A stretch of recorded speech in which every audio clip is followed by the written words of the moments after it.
Right, so we back as promised. Got guests in the house. Yes, sir. We got Ori Clay. They call me Kyle Capricorn, but I'll go by Kyle Capricorn. I'm playing. Yeah, we here, Kyle Capricorn. all right. Yes, sir. We start off. The lady gotta be gentleman and stuff. Yes, sir. So tell me, first of all, where you from? I am from the town. I'm from Oakland, California. Nowhere else better to be. Out of the hospital? No, I Okay. coming in all the way. Okay. I need a little bit more insurance for my life. I wasn't gonna cut it. That's fair enough. So you Right. born and raised in Oakland and stuff like that. So from your standpoint, tell me about Oakland growing up for you and what Oakland is becoming now. Oh my gosh, those are two totally different places. Mm. When I was growing up in Oakland, like the lake, nobody wanted to come to the lake. They weren't cleaning the lake. It smelled like algae and goose poop all the time. But it's a whole totally different environment. I wouldn't say that it's necessarily welcoming, but people are very comfortable inviting themselves to certain areas. I think even the food has changed. Having like quick way burgers, that's no longer there. Having like staples that I grew up eating on like regular Wednesday nights or like when parents didn't want to cook, those aren't there anymore. So like mom and pop hole in the wall, like food spots aren't around anymore. The same people who grew up in my neighborhood aren't there. They've either been pushed out or they chose to move from the high cost of living and how it is to just live in the Bay Area. I think that's the major difference, is not seeing a lot of the same faces at the same places I used to patron. So you mentioned Quick Way. Quick Way was funny to me because Quick Way had this thing. They give you this box of fries, and they give you this. What was that? A half a chicken? Oh no, I just went for the fries. That's all I ever got out the bag was the fries. It was funny because I can never in my life have I able to get through that half a chicken on top of those fries in that box. But yeah, Quick Way was definitely a staple growing up. And they had this other spot. I don't know if you remember this spot. It was called like Damn, I want some quick. Where the quick way at? Augie Doggies with the dog with the chef hat. No. Yeah, you don't remember that stuff, but it was some good stuff. So he made some good points. It's still Oakland is not quite the same. Demographics changed a little bit. So I'm gonna go to Carl Capricorn. Yeah, right. So where are you from, Carl? Listen, man, I'm not from the Bay. I'm from SoCal. You feel me? I'm all over between LA and Orange County. I don't know about Quick Mart. None of that good fried chicken or French fry. But what I do know is I know about Church's Chicken. I know about Golden Bird, and I know about Roscoe's Chicken and Fried Waffles. And In-N-Out. That's how we was living out there in SoCal. LA, Orange County, living it up. And I don't know, even though I've lived here, man, I think it's been almost 2 years now. It's been about a year. It's gonna be 2 years in January.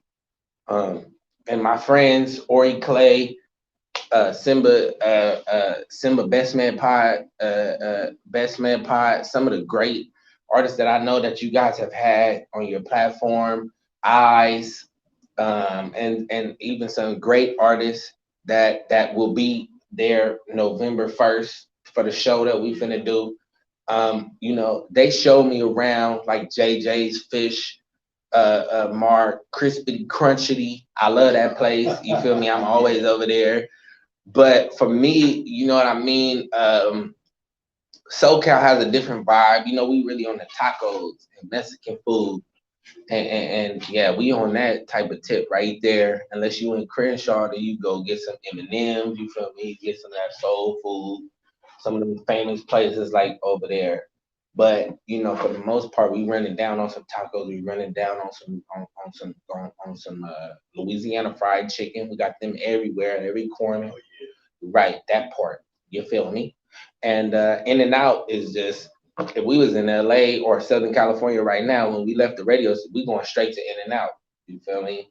Because that's just how it is. People in the drive-through bumping music, people in the drive-through getting out, saying high five to people. That's how people really meet at In-N-Out, no cap.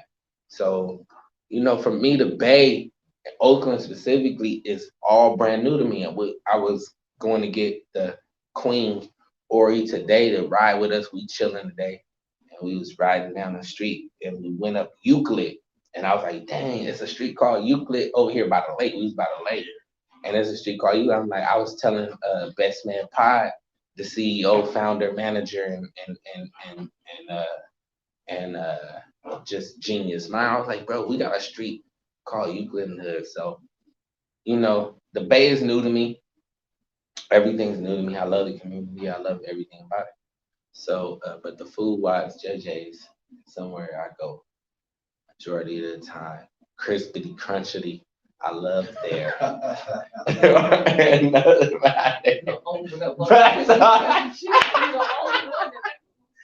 That's all I know. We gonna leave here today and we gonna eat too.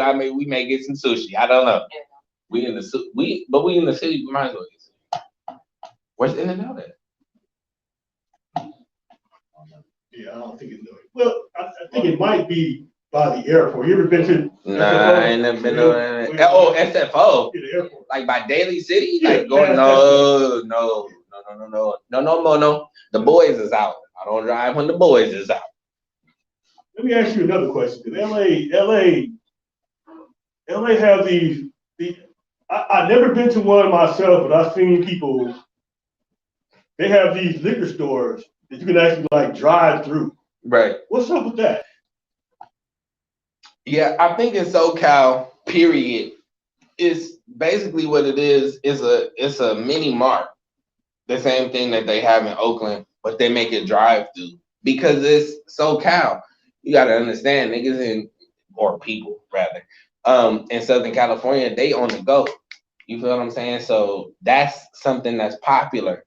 Just drive up, get you some vodka, some tequila, some milk, some eggs, which sounds horrible, but that's regular in that order, literally. And you just peel off. You know, Southern California is a car town.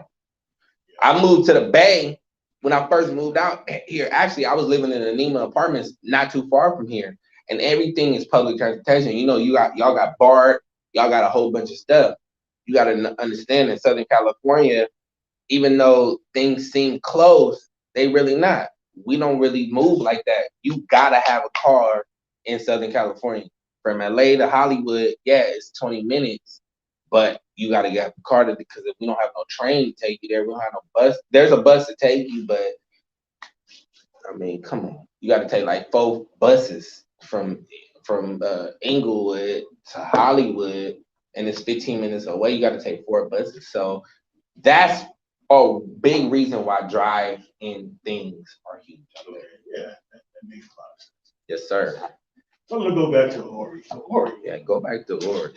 you are a wonderful talent. So Yeah. my question to you, Beautiful. when did you first discover that? All right. I like to think that I'm old, but I'm really not. But I think I have to go back a while in my mind. I was always singing, so I didn't always start off as writing or being a spoken word artist. A lot of like my upbringing came from singing and music. So I was a part of the Kentucky Convivo Children's Choir of Oakland for a good 7-8 years, and that's when during those times, like when I really sat down and tried to build on my craft and whatever that was. But I always liked poetry. I always like writing and reading. Words were always I love words. I don't like to talk, but I love words. And I think 11 is when I really started writing, like wholeheartedly. It was like, okay, I can write pieces. We had oratorical tests. Oh, we want you to perform. I can do that as long as I can read my paper. They're like, yeah, you can do it. And I think at that point, I really gravitated towards it, and then just continuing to grow and go to other open mics throughout the Bay Area definitely helped me develop and add more discipline to my craft. I'd say 11. I'd say 11. Yeah, I noticed you're a great spoken word artist. At the same time, you're a great singer as well. So I was wondering, so why did you not emphasize the singing aspect more? It seemed like you gravitated more towards spoken word. I don't feel confident pushing singing as a career. Like, I don't care to stand in front of people and sing my heart out and actually hit the right note and the right key and be killing it like Mr. Cap over here. That's just like beyond my patience level and the dedication that I wanted to build in that area. It was a strong suit, but it wasn't something that was going to hold my attention long enough. It started to feel like a job. Once it feels like a job, I don't want to do it anymore. Especially if I wasn't getting paid for the time, I don't want to do it anymore. Thank you. Jesus Christ. That is Yeah, true. thank you. That is true. That is true. We do have like a visual aspect as well. She is a gorgeous young lady. No, yeah, whatever That's genes happen. That's the It was- Joanne Golden bloodline. Yeah, That's that is that what Bowie it is? bloodline. That's that Bowie bloodline. My grandma ain't miss. My grandma ain't miss. Yeah, Fantastic. I mean, he's a great singer and he's a gentleman. I don't know about a great singer. I try. Don't sleep on yourself. I try to hit the notes. So, But I know you can so get some. let I me, can see you. let me, you got let me ask you a question, because I look at you and I see you and if you would say, okay, you would have told me, okay, what does Carl Capricorn do? And somebody would have said, oh, he's in entertainment. I would have guessed maybe a rapper, right. but also I would have said a comedian Right. as well. And Right. And let me tell you why, because when I first met you at the Eyes meet and greet last year. Oh my God, yes, I did. Yes. Yeah. That's why I know when I walked in, I was like, I know that man. Yeah. Okay, Yeah. yes, I mean, come on, shake my hand, brother. Fuck that Corona shit. Yeah. Black Lives Matter. Yes, I remember. Yes. Okay. I mean, you were killing it from the standpoint you had like everybody laughing. Right. Right. I mean, Right. So I would have guessed Yeah, I either know. rapper or comedian. So I'm interested to know, how did you get into singing? You know, I was raised in church. Born and bred in church, and that's how I learned how to play and do everything and sing.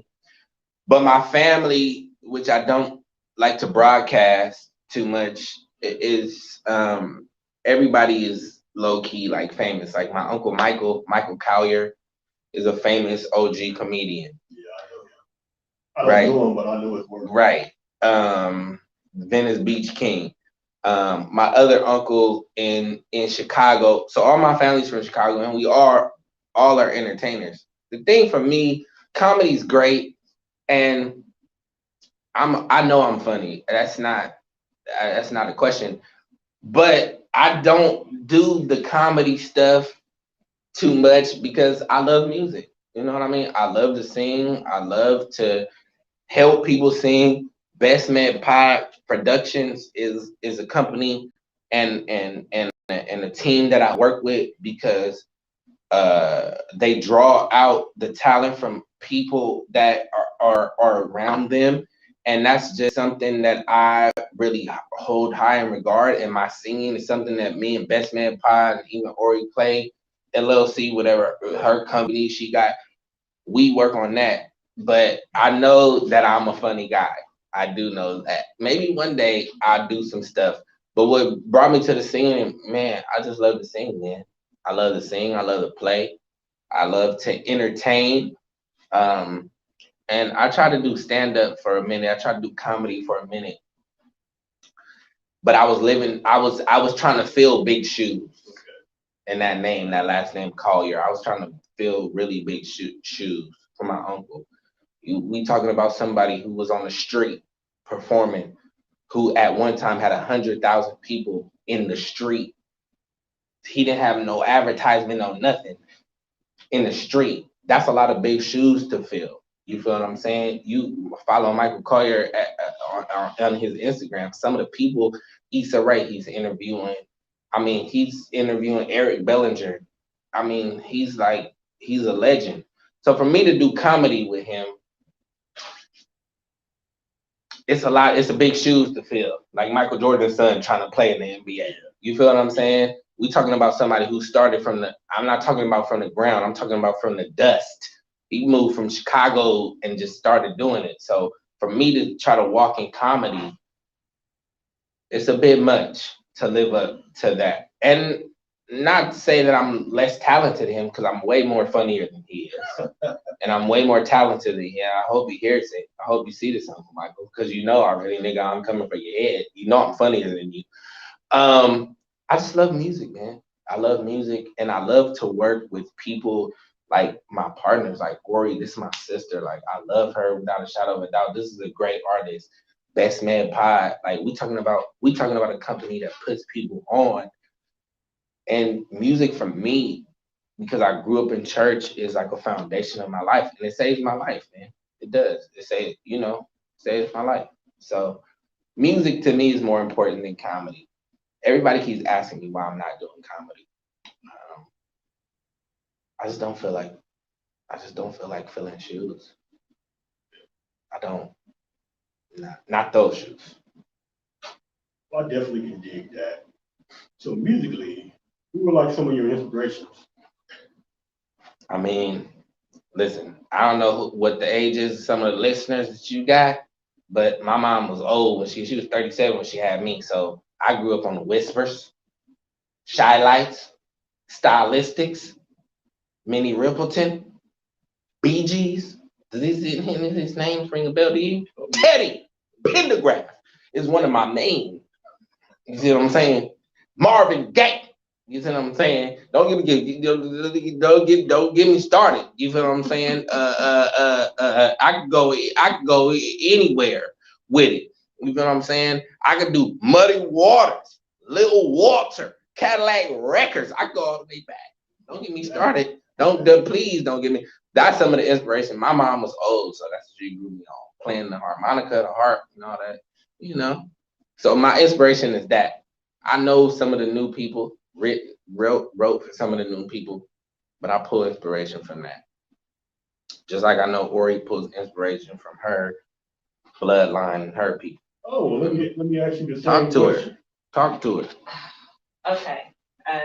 Somewhere along that same line, I guess if I go for my oldest classic artists, Etta James, Ella Fitzgerald, obviously my favorite, Nina Simone. I love the sultry voice. If I bring it up a little bit more modern, I love Alicia Keys' pen. I used to have like this thing in my mind where we were friends, and she was like my big sister, and but all of like the songs were supposed to be for me. I don't know, it was weird, but it made sense in my head. Mm-hmm. I love tenor voices, so any artist that has like a lower voice or a lower monotone voice, I kind of gravitate to. So I can't put on a specific. Yeah. I was driving. I'm like, why is she singing? I'm like, what is it about? Because it's soothing. Yeah, it's so deep. Soothing. Yeah, it's like soup in the winter. Yeah, that deep voice. It's warming to the soul. That's what I got. Like I need Capricorn. That, and it's not always the artistry. Sometimes it could be whoever made the beat. Sometimes I end up liking the instrumentals a whole lot more than I like the song. I feel like artists waste a lot of tracks nowadays, when really you could have just like put out a whole instrumental on your album, and I still would have bought it, and I still would have slapped it. That's interesting. I was talking to a producer about that too, and from my standpoint, I review a lot of music, and my thing is like if you don't hit me with your voice within the first 30 seconds, make it that far. That's interesting. That's interesting. So the first 30 seconds for you is what does it musically. Right. What kind of music do you listen to? Wait, well, first of all, what's your zodiac sign? Let me start up there. I'm a Capricorn. January what? 5th. Yes, sir. Oh, you a real Capricorn. You're a real. See, that changes everything. So for me, okay, this is perfect. Here we go. Here we go. Yeah, this is friendship. Whatever you need, you know, you call on me. When you listen to music, so the first 30 seconds is hitting for you. What in that 30 seconds are you listening for? Are you listening to lyrics, melody, beat? What are you listening to in the first 30 seconds? Capricorn, January 5th. That's deep, bro. That's a heavy Capricorn. You feel what I'm saying? That's like cut and dry type of Capricorn. I want to know from your perspective, what are you listening to in the first 30 seconds? If I'm listening to rap. No. Are you talking about music in general? I'm talking about R&B because I could look at you and tell you grew up on Motown. You grew up on a lot of bass. You grew up on a lot of real music. What are you looking for? That's true. So I'm listening. So what I'm listening to, and like, I guess you can call it like the first 8 measures. Mm-hmm. The beat, the music, the instruments, mm-hmm. And like you said, what is the bass line? What's the bass? How is that gonna come in? What's the bass? You know, so what? That's what I'm like. If I'm putting on that Rick James song called "Give It To Me, Baby." Then it got that bass line, the doom doom doom doom doom, the doom doom doom. So I mean, okay, yeah, I'm into this song. That bass. That other thing that. So the bass is what captivates you first before anything. Yeah, then I'm waiting for, okay, well, how is this approach? How is he gonna come in with this? What is he gonna say? Rick James is what other artists are some of the artists you listen to that you grew up on, that you I don't know, because that you mess with? So okay. You know, my filter is, James Brown. Okay, you talking about something crazy. That boy's crazy. That was another, exactly. He go, wow. That boy crazy. With his music, because my mother played that a lot. That was probably like the favorite she played. James But Brown. Also, what she'd do at night, Marvin Gaye had this album, not What's Going On, but the other one, I Want You. I want you, babe. I need you. And then he changes, and then he goes to C minor in the right way. Yeah. I want you in the same way. And I hope that you want me to, just like I'm. And it was this group called the Crusaders. I don't know if you're up on them. I know the Crusaders, man. Talk to me. She'll play them, so I'm sleeping, and I'm listening to this while I'm sleeping at night. So I don't know if you're up on this show called Lost in Space. I know Lost in Space. I'm old. So, my mama's old. So I know all the old shows. I'm sleeping and I'm dreaming about being part of the Robinson family with Will Robinson and the robot. But in the background, danger, Will Robinson, danger. In the background, I'm hearing Earth, Wind, and Fire and all that. Classics. Playing. So sort of like I'm listening to music from that standpoint that the beginning of the song has to captivate. What about Lenny Williams? That's where Lenny Williams brought that spoken word into his song. Remember when he started saying, "And I'm crying in my bed." Yeah. My tears. You like a lot of talk. And I was watching the TV. And the TV went off. Yeah. And then I woke up and it was 4:15. And I made some eggs. I made some Kool-Aid. And I poured the Kool-Aid and I cried again because my girl was home. What though? That's spoken word. He had the great instrumental. He had the great instrumental. He did.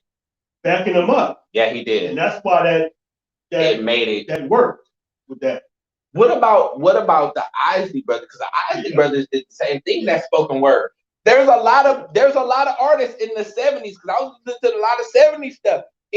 I'll say from 67 to 75, they had spoken word in. Now you're right, but then another thing they did, they did, like if you listen to like and again I was talking about this with a producer as well. I said, you know what? You would when you listen to the album versions of some of these songs, some of like the great songs, like Isaac Hayes may have 5 songs in this album. That's what I'm But gonna they be for all Halloween. 15 I'm gonna be Halloween for Isaac Hayes. They all 15 minutes, but we talking about Isaac Hayes. Isaac Hayes. Now remember, we talking about the 70s. What dark skinned nigga with a beard with a bald head was popping like that? Nobody but Isaac Hayes. Isaac Hayes. Everybody was light skinned. We had, who do we have to look to? We had Smokey Robinson. Hold on, when we go to the acting, Harry Belafonte. Right. Girls was dropping their panties for Harry Belafonte. We had Switch. You call my name, girl. All light skinned niggas. Think about it. Isaac Hayes was the only dark skinned bald nigga with a beard to make music. That's it, baby. I mean, and then BB. I mean, and then BB King came, and then we had right. And we had Marvin Gaye, but all of them incorporated that spoken word. Maybe they didn't know it was, but that little break, that 2-3 minute break in the 18-minute song, they had some spoken word. Talk to me. I can talk about music all night, especially from the 70s, 60s, and 70s. Oh my God. I could go in. on it. I go in on Minnie Riperton is one of the most underrated artists that ever played, and she did poetry. A lot of people don't know Minnie Riperton did poetry. I didn't know that. A lot of people don't know that. I was going to talk about Betty Wright. Betty Wright, she sings, but she does a lot of talking in her songs as well. That Yes, she would does. like reminiscent of what we call spoken word. Yes, she So I does. think a lot of that comes from that. Yes, she does. But in a way, if we think about it too as well, it intertwines with rapping to a certain point as well, because rapping was like, in those days, they called it talking. You would say, hey, young blood, let me come rap to you. Young blood. Let me come talk to you. And let's not take it away, because the Bay is the first people who even started that rapping. When African Bambaataa started his little thing in LA, it got to the Bay, and that's the Bay started that rapping stuff. That's facts. The Bay started talking that poetry over beats. Right. Here, the Bay did that. The Bay did that. But what you saying is true. I love music, man. I love music. I love the old music, and I love anybody that's doing anything.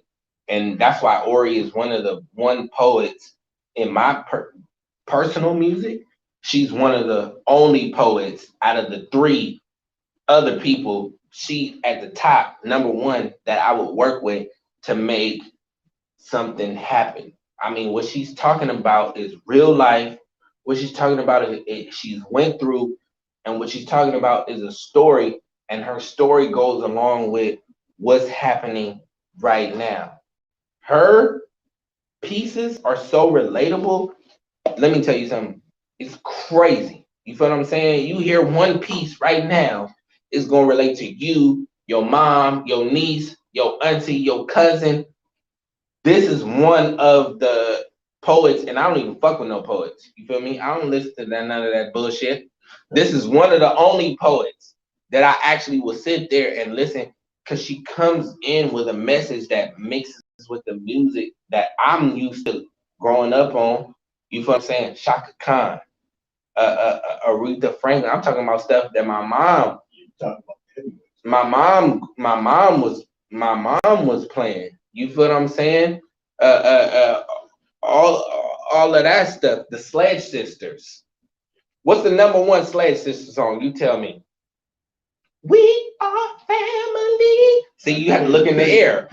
You couldn't. I got the record. Talk to me, baby. Talk to me nice. So when you say Sister Sledge, it makes me automatically think about the Pointer Sisters, who actually grew up around the corner from my grandma's house. Okay, talk to me.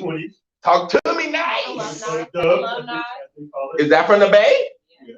And that's what I'm saying, bro. That's why I be telling Simba, Best Man Pod, the owner and the man of this guy's Gene. I be telling him majority of the stuff come from the Bay. You gotta get that shit out. Right. See, I didn't even know that pointer system from the Bay. Come Yeah. on, now, talk to me, nice. That's But crazy. I want to veer off into this. This from the standpoint what you said about Ori Clay and Fight. and the music, the words, She rock, bro. with the actual presentation of the performance. So your performance style, the way you approach presenting your talent to the world, how did you develop that? Oh, we're still developing, Mhm. still growing. I don't feel like I necessarily have like my signature yet. It's come from a lot of trial and error, a lot of push, a lot of encouragement, a lot of best met guys. I've been hearing a lot of my pieces before I drop them with anybody else. I get that first set of feedback, and I also just want to know like what those immediate first thoughts are. And once I have, and sometimes even if I don't share it, but once I have a general feel for it, I feel like that helps mold whichever way I'll be able to perform